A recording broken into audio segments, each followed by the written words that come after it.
What's up, everybody? Welcome aboard to Trading Live with Bubba. It is Tuesday, the 30th of July, and it's going to be all about the numbers and all about the news today and tomorrow. So I don't know that there's going to be a lot of trading. There might be some short-term trading we'll look at as you are seeing the charts now, but you've got Microsoft earnings after the close today.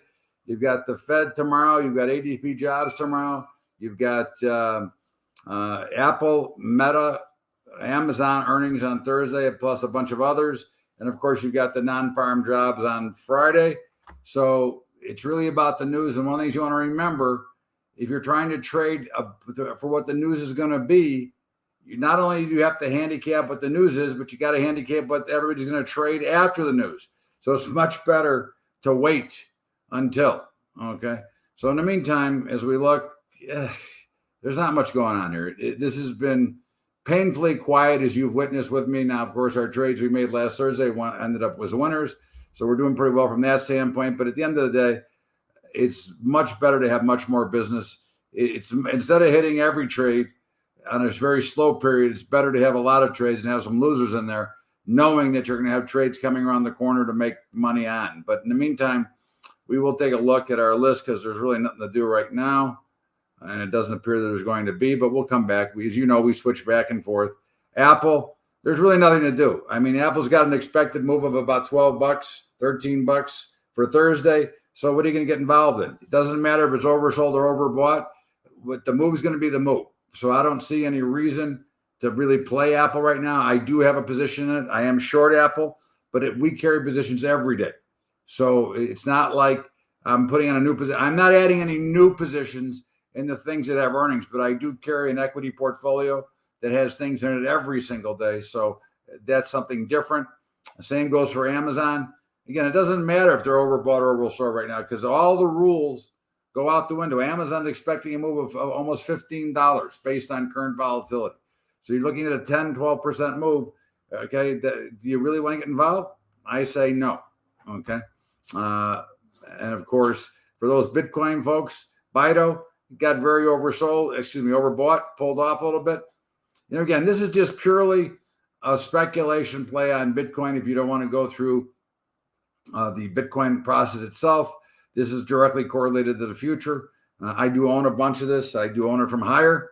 But again, I'm not selling it personally. I do trade around it occasionally. And of course, Coin. Now, Coin is getting to a point as they got earnings this week too. So screw that. Okay. They're Thursday too. I forgot. Okay. Crowd, they're getting blistered. Okay. Once again. So again, the only trade that I can see here in Crowd, and I would be willing to make is as I would be willing to sell deep in the money put spreads, which I will do. In fact, let me look at it right now and see what it looks like. Hold on a second. I got to switch my screen so that I can see it. Okay. So let's see what we got here. Go to the right account because I got different accounts. So I want to make sure I don't screw myself up. All right. So I would look for probably, I'm going to start with August 2nd, which is Friday.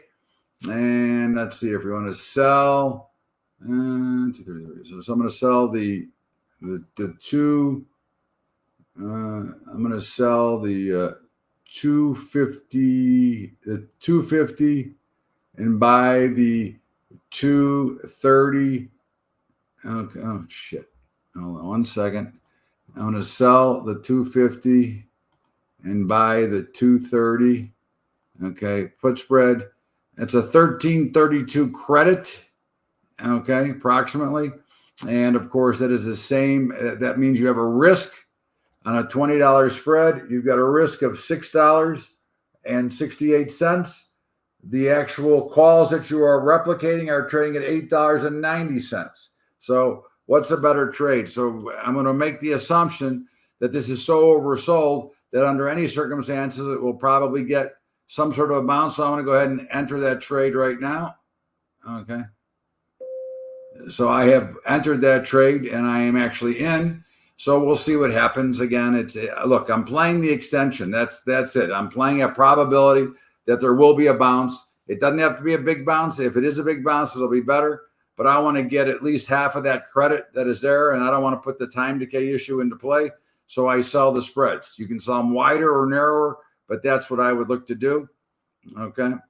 Meta, they're expecting a move of almost $50 on Thursday. So again, what am I going to do here? There isn't much for me to really do. Google's earnings are already out. They are oversold, and I would certainly, despite, wow, the Nasdaq's down to 170 now. Wow. I mean, 190. Wow. Despite what's going on with the overall market here, again, stocks act individually, although they are in a group. And of course, obviously, we do get some wholesale selling occasionally. But here, oversold, showing a little bit of strength there. Certainly, I would look to sell some put spreads in Google. IWM actually just turned negative as well. I don't see anything here that I'd want to do. We're kind of mid-range, not really much to look at. Moderna, get earnings this week. So again, they're out of play. Microsoft earnings today. So they're out of play. Nugget, it's in the middle of nowhere. Again, once again, you don't have, whichever side you pick, you're flipping a coin. Okay. So you have to ask yourself, do you want to do coin flips on trades when you can much better find a probability trade? Okay. Again, if you have an opinion on gold, so what? Why don't you can still wait for it to move in your direction than trying to jump in it early and be the first to play. And I think that's one of the big things that you always have to remember is that the business itself is about getting the highest amount of probability. Okay. And I think that too many think that they have to get in and worried about missing versus if you let the markets, if you let the action dictate what you're going to do. Let's just see if we're getting some trades here potentially, because certainly, okay, so we are getting a potential trade in the Dow, in the Nasdaq, in the S&P. Okay, those are potentials. Okay, now again, if you're going to trade with me, we're not going to take them all. Normally, I would take them all myself, but I know what I'm doing, and I have the capital to do so. But here, you don't want to take all the trades because, again, you don't want to put yourself in a mental place where the psychology can't handle it, and you also don't want to hurt yourself and hurt your capital. Okay, so in the meantime, the Dow would be a buy, not yet, but it would be a buy with a stop of 40,708 would be the stop. Okay, 40,708 would be the stop. Okay, and let's see if it triggers a buy. The S&P looks like it's getting ready to trigger as well with a stop of 54.59. Okay, but we still have to wait. We have to wait till another 25 seconds until this bar closes to confirm. The Nasdaq is also, but the Nasdaq being obviously the biggest potential winner, but also the biggest potential loser. Again, if that turns out to be the only one, then I will take that one. But again, I'll start with the lesser of the evils. Let's see here. The stop in the Nasdaq would be 189.51. Okay, which is a potential trade if you want to take it. It is a little bit of risk, but it is one that is certainly reasonable to take. Okay, and again, you're buying into a market that is going crazy to the downside right now, so it is kind of scary for many. But again, one of the things you want to remember is that that's one of the times you're at the height of being a potential buyer. And if you want to add one more, you can add either the S&P or the Dow. I think the Dow looks a little bit stronger, and that will be a stop, as I said, at 708. Okay.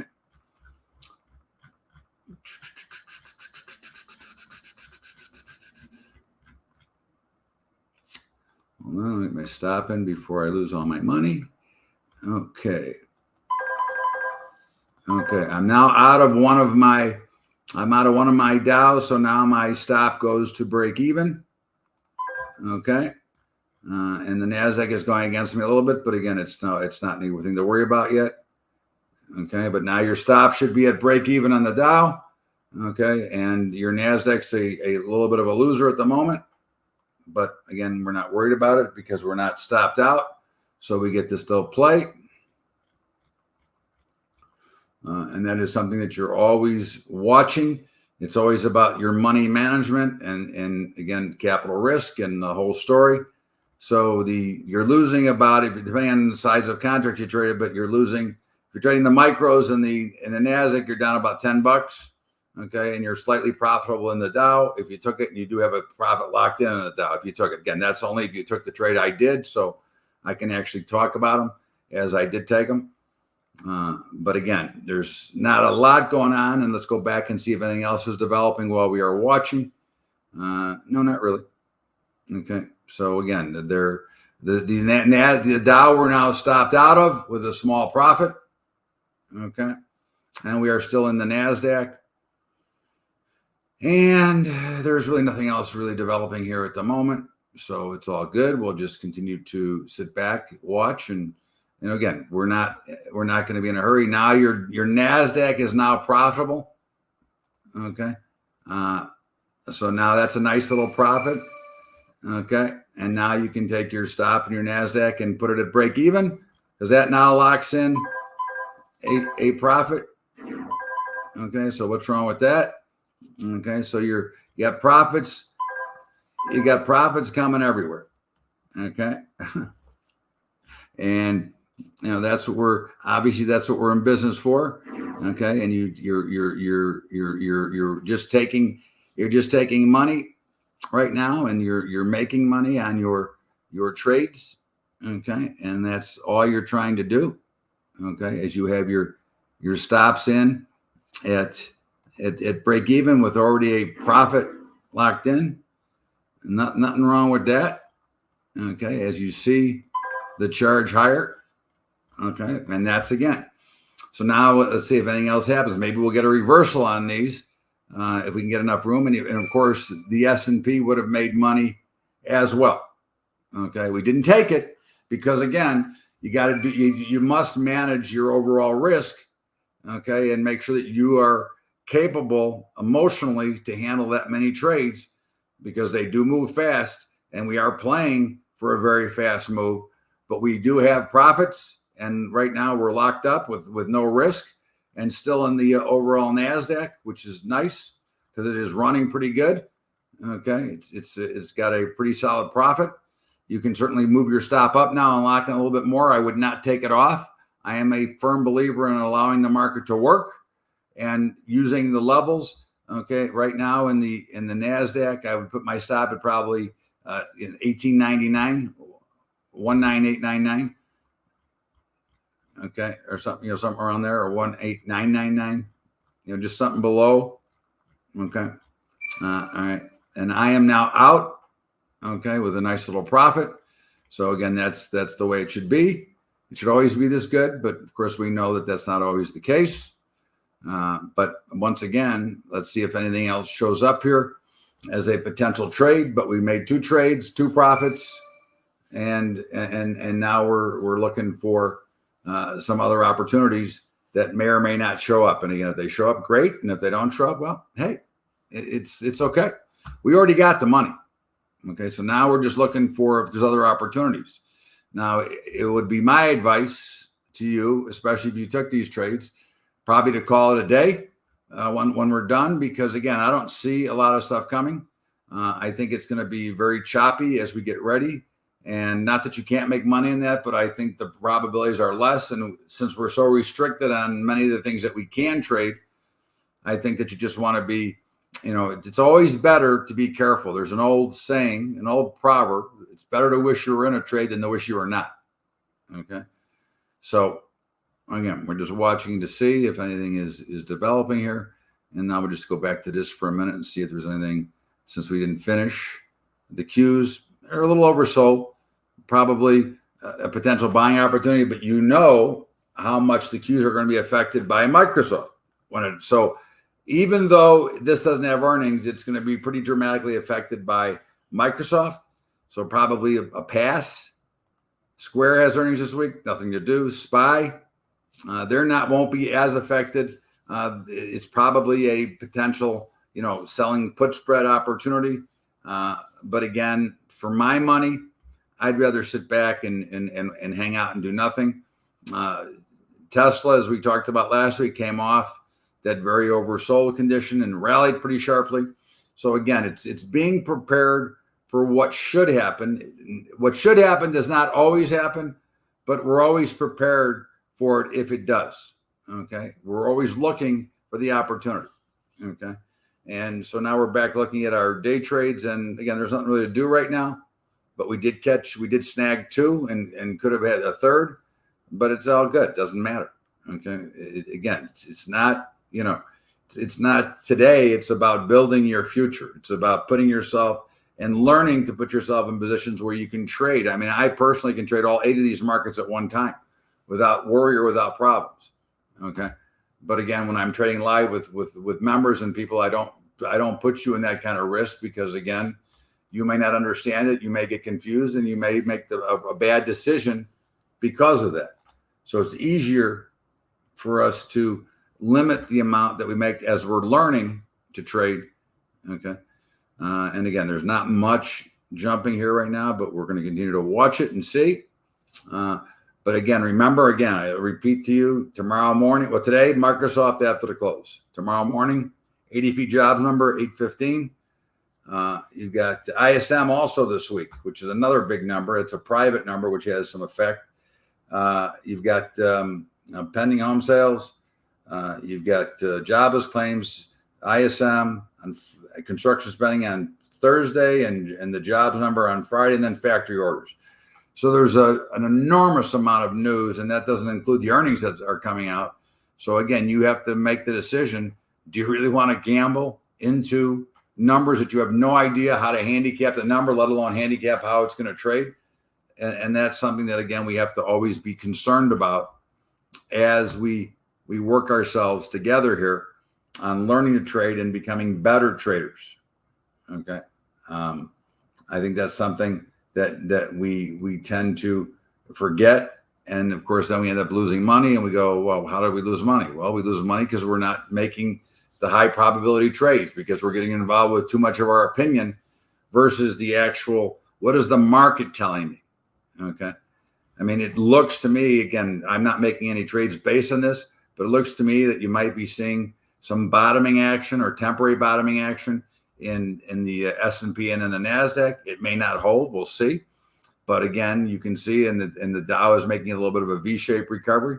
So again, it's understanding if I'm going to make a trade right here in the S&P or in the NASDAQ without my signal, which side would I want to be on? Well, I don't really want to put the short side on, because there's a greater probability of a little spike higher that could go high enough to stop me out and still make me right, but I'd be out already. And of course, when you get stopped out too many times, it aggravates you and it changes your mental philosophy of how you trade. And again, psychology is probably 90% of what we do. Okay. Identifying the areas, putting the trades on, those are easy things. Okay. But it's the mental side of the revenge trading, all the different things that you've heard or maybe read about over the years that put us in danger, because we're doing things that are out of character and don't fit our own personalities, which is the other thing you have to put into play, is your personality and how you trade against your own personality. Okay. So we're seeing a little bit of a bounce, not a surprise. We were actually prepared for it. We made a little bit of money off it. Obviously, if we would have held, we would have made more, but we don't ever go if. We took the money, we're happy we got the profit, and that's the end of the day. Okay. So let's just see what we look like and see if there's anything else that comes up. And of course, now we're getting closer to the end of our day. So I don't necessarily want to put you in trades, but certainly if something shows up, I will call it. And if you know how to trade it, then certainly it would be great for you to take it. But if not, then you're better off waiting until Thursday. But let's just see if anything does develop here. I mean, you're seeing that you're not getting the same charge higher, which means that we're not getting any real short covering right in here. Okay. So we're more likely, after this little hold or rally, you're probably more likely to see another wave of selling. But again, right now, I don't have any real feel or any real trade to make, because the charts are not indicating to me that there's anything I should do. So I think that you have to just keep that in mind. And you remember, you have a lot of news that is coming out. So I'm giving you fair warning. Don't get too involved in front of this news, because again, you have no idea how the markets are. I have no idea. Nobody has any idea what the market's going to react or how the traders are going to react. And until Thursday, have a great day, everybody. We'll see you Thursday morning. Adios.